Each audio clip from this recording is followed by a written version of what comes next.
Bonjour à tous, ravi de vous retrouver. Tout de suite les titres de l'actualité.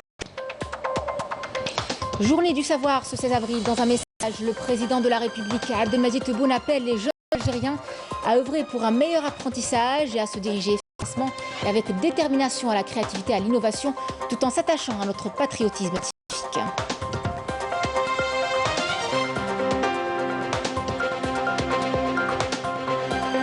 C'est reparti pour la deuxième édition du programme d'incubation de start-up Africa by Me en région Ménin. La série de lancement s'est déroulée dans la soirée. C'est une édition qui réunira les meilleures compétences africaines et celles du Moyen-Orient.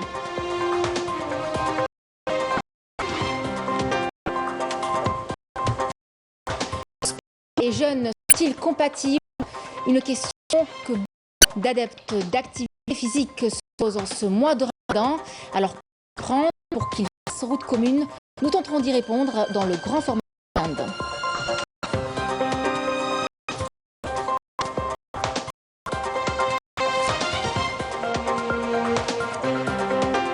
Manifestation au Maroc, les citoyens ont hier protesté devant le siège du Parlement pour exprimer une fois de plus leur soutien au peuple palestinien qui subit de multiples agressions tout au long de l'année, voire l'entité sioniste, notamment depuis le début de ce mois de Ramadan. Mesdames, Messieurs, bienvenue. Journée du savoir ce 16 avril. Dans un message adressé au peuple algérien, le président de la République, Abdelmadjid Tebboune, a appelé les jeunes Algériens à œuvrer pour un meilleur apprentissage, à se diriger efficacement et avec détermination à la créativité suprême et la découverte de haut niveau, tout en s'attachant à notre patriotisme scientifique qui doit rester à un haut niveau de vigilance face à la dynamique que connaît le monde. Dans ce message adressé à l'occasion de la célébration de la journée du savoir Yawm al-Ilm, le président de la République, Abdelmadjid Tebboune, a indiqué en cette mémorable occasion: nous appelons nos jeunes à œuvrer pour un meilleur apprentissage, à ancrer les origines, à s'ouvrir sur la communication civilisationnelle et à s'attacher à notre patriotisme scientifique qui doit rester à un haut niveau de vigilance face à la dynamique que connaît le monde. Le président de la République a insisté par la même occasion sur l'impératif d'œuvrer pour éviter la défaite de la pensée, à s'ouvrir positivement aux langues et aux civilisations, à s'employer à maîtriser les technologies, à utiliser les mécanismes de l'époque et à se diriger efficacement et avec détermination, mais aussi avec une pensée critique rationnelle à la créativité suprême et la découverte de haut niveau conformément à la dynamique de développement dans notre chère patrie. Nous devons faire de Yawm al-Ilm une occasion pour se remémorer, une halte pour tirer des enseignements, un catalyseur de prise de conscience, un stimulant à la contemplation et une voie de réforme et de à travers l'adoption de la compréhension authentique, la pensée noble et équilibrée et la modération dans nos réactions, a écrit le président de la République. Le chef de l'État a fait remarquer à cet égard que nous aurons ainsi emprunté la voie de l'association des ulama musulmans algériens et les efforts louables des cheikhs et imams des zaouïas qui ont œuvré dans les 4 coins du pays pour faire des zaouïas des citadelles de l'éducation, du rayonnement spirituel et civilisationnel et un rempart de l'identité nationale. Abdelmadjid Tebboune a rappelé qu'en commémorant cet anniversaire glorieux, l'Algérie célèbre les réalisations grandioses et pionnières accomplies au sein de ces systèmes scolaires et universitaires qui ont franchi de grands pas à terme d'édification et de construction et ont réalisé bien des acquis dans la reconstruction et l'investissement depuis le recouvrement de la souveraineté nationale en 1962 jusqu'à aujourd'hui. L'Algérie s'est mise à l'aide d'Allah sur la voie du développement et du progrès continu, en ce sens que le niveau scientifique et culturel des citoyens s'est élevé et les classes pauvres démunies ont pu accéder à leur droit à une vie décente et leur droit à l'éducation en passant par les différents cycles d'enseignement. Ainsi, le nombre de nos enfants scolarisés dans les 3 paliers d'enseignement a atteint environ 11 millions d'élèves, celui des étudiants au sein des universités est passé à 1 700 000 et le nombre d'inscrits dans les centres de formation professionnelle s'est élevé à 410 000 apprentis, a-t-il ajouté. Le président de la République a affirmé dans ce cadre que parmi les résultats de la politique de l'État portant multiplication des établissements d'enseignement supérieur dans le pays figurent plus de 60 universités et centres universitaires ainsi que 37 écoles supérieures dont l'école supérieure des mathématiques et l'école supérieure de l'intelligence artificielle ou encore 11 écoles normales supérieures. Voilà, donc c'était le message du président de la République, Abdelmadjid Tebboune. Alors en parlant justement de l'école nationale supérieure en l'intelligence artificielle du côté de la nouvelle ville de Sidi Abdallah, c'est une véritable locomotive pour le développement technologique. Il faut savoir qu'elle forme l'élite dans l'économie de la connaissance. Leïla Mahtout et Badea Amarni. Ils sont jeunes, dynamiques, mais surtout intelligents. Leur intelligence a permis d'intégrer l'École nationale supérieure en intelligence artificielle. Ces étudiants sont animés d'une grande volonté et une grande ambition. J'ambitionne à l'avenir de créer des postes d'emploi pour les jeunes. Je lance un message aux bacheliers et même aux élèves d'avoir des objectifs à long terme.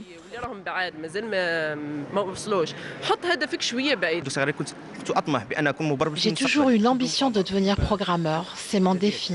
J'ai choisi cette spécialité pour participer au développement de mon pays. Il y a une formation importante, une formation considérable مليحة نقدروا منها 5 ans إن شاء الله نقدروا نبدلوا عفسة ونديروا une innovation par exemple ونديروا عفسة تعاوننا ونعاونوا بها البلاد. Plus de 200 étudiants poursuivent leur cursus au niveau du pôle technologique de Abdellah dans la spécialité intelligence artificielle. Ils sont encadrés par des enseignants et des experts de tout le pays.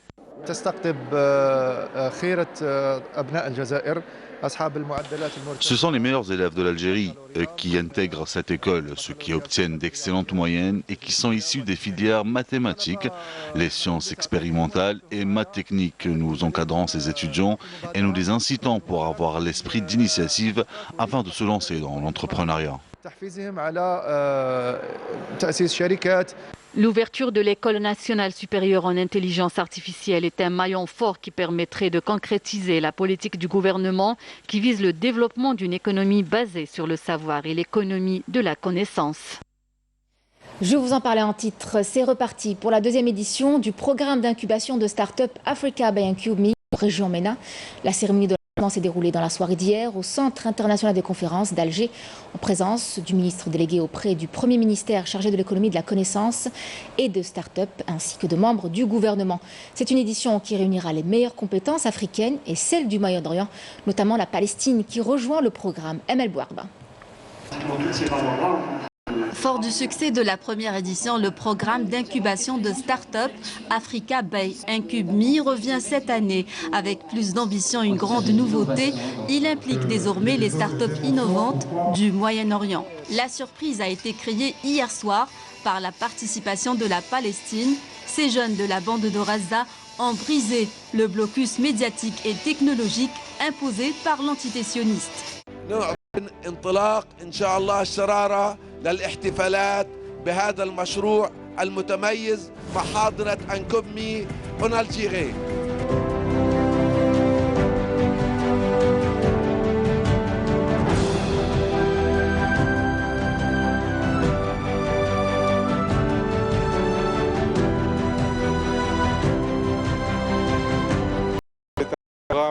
Où on va recevoir, Inch'Allah, des projets, des porteurs de projets ou bien des startups d'Afrique et du Moyen-Orient. Ils peuvent s'inscrire sur notre plateforme qui est www.incubeme.com, envoyer leurs projets et on va essayer de rapidement sélectionner. Ça va prendre un peu de temps, ça va prendre après un peu plus de 3 mois. Donc c'est 2 mois d'appel à projet et 1 mois et demi de sélection. Et Inch'Allah, à la mi-août, on va recevoir la quinzaine de porteurs de projets qui vont bénéficier de ce programme pour une durée un peu plus de 4 mois cette année. Parrainé par le ministre délégué auprès du Premier ministre chargé de l'économie, de la connaissance et des startups, ce programme permettra aux porteurs de projets innovants de proposer des solutions et de concrétiser leurs idées en Algérie. L'Algérie aujourd'hui a comme ambition de devenir un véritable pôle de l'innovation au niveau de l'Afrique, mais aussi au niveau de la région MENA. Donc c'était extrêmement naturel pour nous d'accompagner cette belle initiative organisée par l'incubateur IncubeMe qui, il y a quelques mois, a gagné le prix du meilleur incubateur en Algérie. Aujourd'hui, nous sommes extrêmement fiers d'avoir des acteurs dans l'écosystème algérien de cette envergure qui permettront sans doute de donner une très belle image de notre pays, qui permettra également de faire rayonner l'image du pays à l'international. De l'idée à l'entreprise, c'est tout le challenge que représente ce programme ambitieux, unique en son genre, qui promet d'être grandiose, une aventure professionnelle et humaine. Cette cérémonie a été également marquée par la remise de trophées aux partenaires, garant de la réussite du programme d'incubation de start-up Africa by IncubeMe MENA. Parmi ses partenaires, la télévision publique à travers toutes ses chaînes. Merci beaucoup, messieurs le ministre.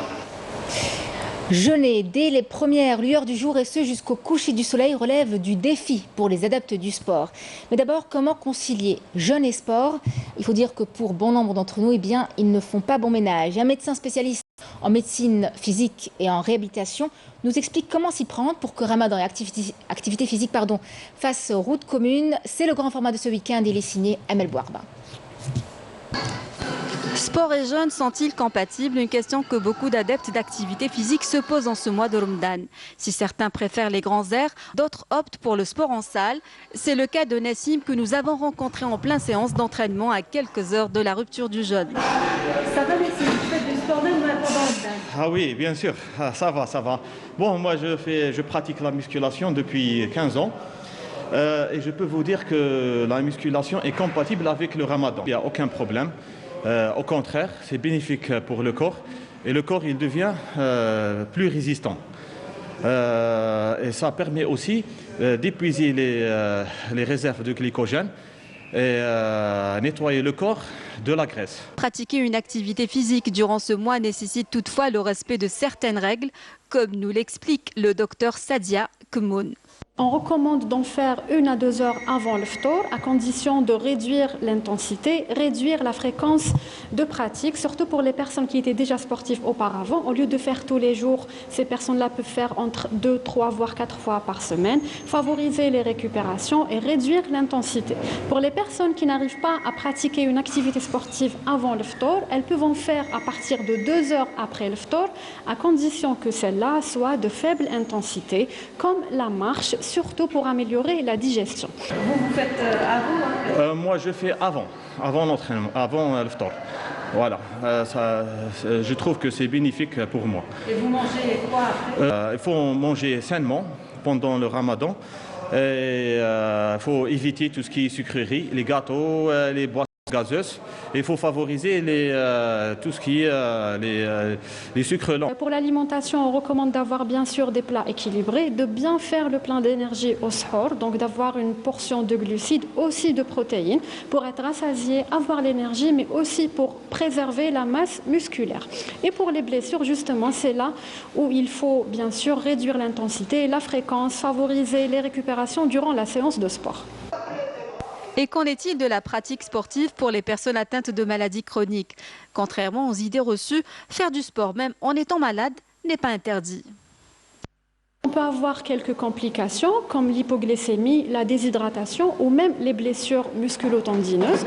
Donc pour cela, on recommande de bien s'hydrater durant la soirée, donc de la rupture du jeûne jusqu'au sahur, de prendre entre 2 litres jusqu'à 2 litres et demi, augmenter un peu les apports pour les personnes qui font des activités sportives à l'extérieur. Pour les personnes diabétiques qui jeûnent, qui risquent d'avoir des hypoglycémies, on leur recommande de pratiquer une activité sportive après le ftour et bien sûr de faible intensité comme la marche, les cours de yoga aussi. Allier jeûne et sport est donc bel et bien recommandé.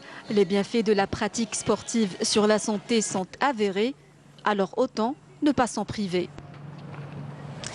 On s'intéresse à présent à la dynamique que connaît le secteur industriel dans plusieurs wilayas du pays. Le dégel de bon nombre de projets d'investissement a créé un nouvel environnement propice aux investisseurs et au développement de la production nationale. Illustration ce midi dans la zone industrielle de Blida, Beliza Djelamda et Nesrine Messaidi. La wilaya de Blida est devenue au fil des années un pôle industriel et commercial par excellence, notamment dans le domaine de l'industrie agroalimentaire et pharmaceutique. La levée des entraves administratives sur de nombreux projets dans la région a contribué à booster l'activité commerciale dans toute la région. Le dégel de certains projets dans la région a permis non seulement d'encourager les investisseurs, mais aussi de développer et intensifier la production nationale et se lancer vers l'exportation. Grâce aux facilitations accordées par l'État, nous avons pu développer un produit de qualité. Nous produisons les bandelettes de test de glycémie, une production qui devra couvrir les besoins du marché. Je peux vous dire que le marché algérien recherche un produit de qualité à des prix compétitifs.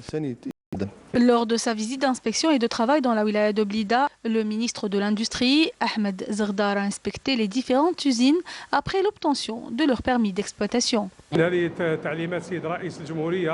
Cette visite intervient suite aux instructions du président de la République pour contrôler les établissements qui étaient à l'arrêt de manière permanente. Nous comptons 51 projets débloqués. Jusque-là, 834 projets d'investissement au niveau national ont été débloqués, ce qui a permis la création de 30 000 emplois. L'électrification rurale dans les exploitations agricoles de la wilaya de Boumerdès est un outil majeur pour améliorer le rendement agricole ou encore celui de l'élevage. L'exemple aujourd'hui dans la commune de Korso où les bâtiments avicoles viennent d'être raccordés au réseau électrique.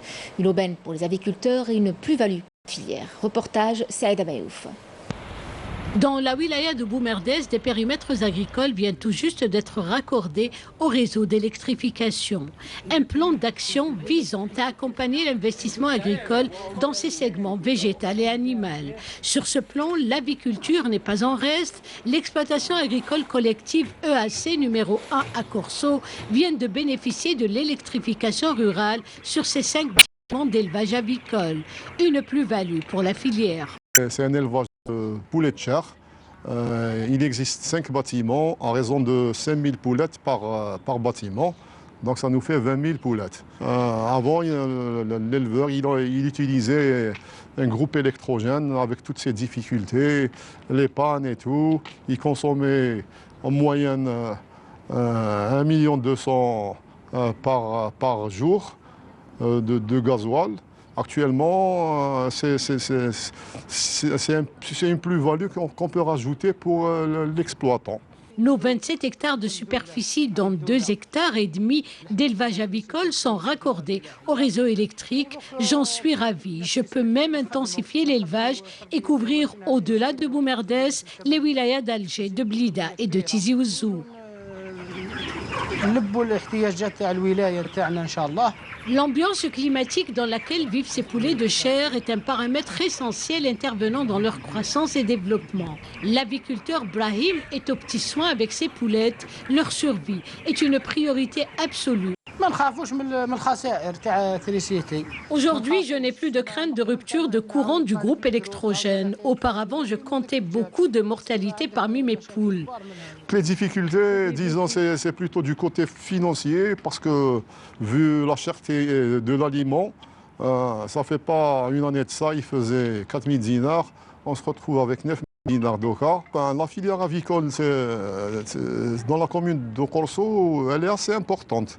Ce n'est pas le seul établissement qui existe. Et puis c'est varié. Il y a même des poules pondeuses, donc en nombre d'une vingtaine. L'électrification rurale dans les exploitations agricoles, piliers du secteur, est à même d'améliorer le rendement et de permettre ainsi à l'agriculture, ce secteur stratégique, de gagner la bataille de l'autosuffisance alimentaire. L'Algérie a fermement condamné la grave agression menée par les forces d'occupation sionistes contre les Palestiniens hier à l'aube dans la mosquée d'Al-Aqsa en violation flagrante de la sacralité de la mosquée et de toutes les résolutions et chartes internationales pertinentes. C'est ce qu'a indiqué un communiqué du ministère des Affaires étrangères et de la communauté nationale à l'étranger. L'Algérie souligne la nécessité d'assurer une protection totale aux fidèles musulmans et de leur permettre d'accomplir leur rituel dans la mosquée d'Al-Aqsa qui est un waqf islamique. L'Algérie a appelé la communauté internationale, notamment le Conseil de sécurité, à assumer les missions qui leur sont dévolues et à agir pour mettre fin à ces provocations agressives et assurer la protection du peuple palestinien et de ses lieux saints. Les violations répétées commises par l'occupation sioniste contre le peuple palestinien dans les territoires palestiniens et l'insécurité et l'instabilité qui en résultent réaffirment l'urgence de lancer un processus de paix sérieux qui conduise à l'instauration d'une paix globale juste au Moyen-Orient, au retrait de l'entité sioniste de tous les territoires arabes occupés et à l'établissement d'un État palestinien indépendant avec El-Quds comme capitale. L'escalade sioniste qui s'est intensifiée durant ce mois de Ramadan a suscité une large condamnation à travers le monde. Plusieurs pays et organisations appellent au calme. Le secrétaire général des Nations Unies, Antonio Guterres, a exprimé sa vive inquiétude quant à la détérioration de la situation dans les territoires palestiniens occupés, en proie à une escalade sioniste depuis plusieurs jours déjà, et a appelé à des efforts pour désamorcer les tensions et calmer la situation. Les provocations sur ce lieu saint sacré doivent cesser pour prévenir toute nouvelle escalade, a déclaré Antonio Guterres dans un communiqué. L'actualité à l'étranger, c'est aussi ces manifestations au Maroc. Les citoyens entiers protestaient devant le siège du Parlement pour exprimer une fois de plus leur soutien au peuple palestinien qui subit, vous le savez, de multiples agressions tout au long de l'année par l'entité sioniste, notamment depuis le début de ce mois de Ramadan à la mosquée d'El Aqsa. Mariam Tamis.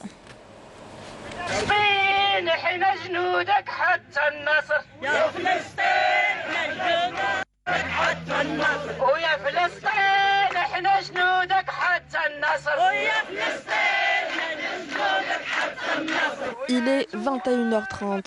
L'appel du Front marocain de soutien à la Palestine a été entendu. Des dizaines de personnes se sont regroupées devant le siège du Parlement pour exprimer leur solidarité avec le peuple palestinien suite aux récentes attaques perpétrées par l'entité sioniste contre les fidèles à la mosquée El Aqsa.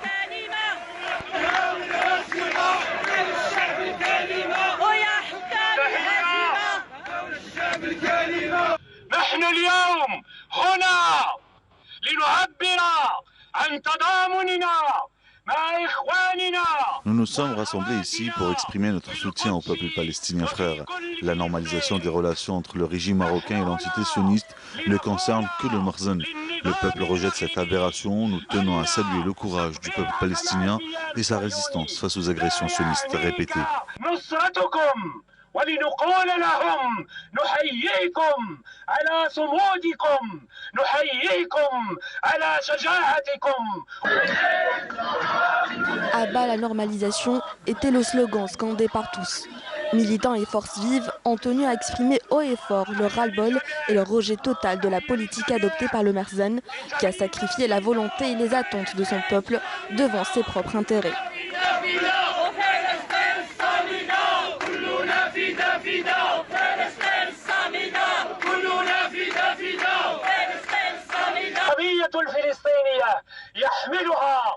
Notre présence ici est pour rappeler à tout le monde que la cause palestinienne est une cause juste et les causes justes sont victorieuses. À bas la trahison et à bas la normalisation avec l'entité sioniste.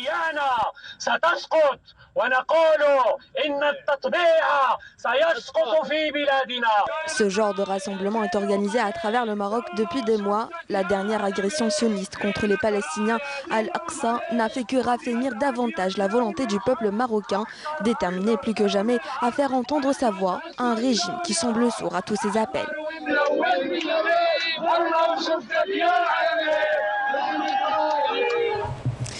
Retour chez nous à la rencontre du jeune artisan Mouloud qui fabrique toutes sortes de fromages bio. Le secret de la qualité de son fromage réside dans le lait de qualité obtenu grâce à des chèvres qui pâturent en pleine montagne. Reportage de Lamia Boudbouda à Freiha dans la wilaya de Tizi Ouzou.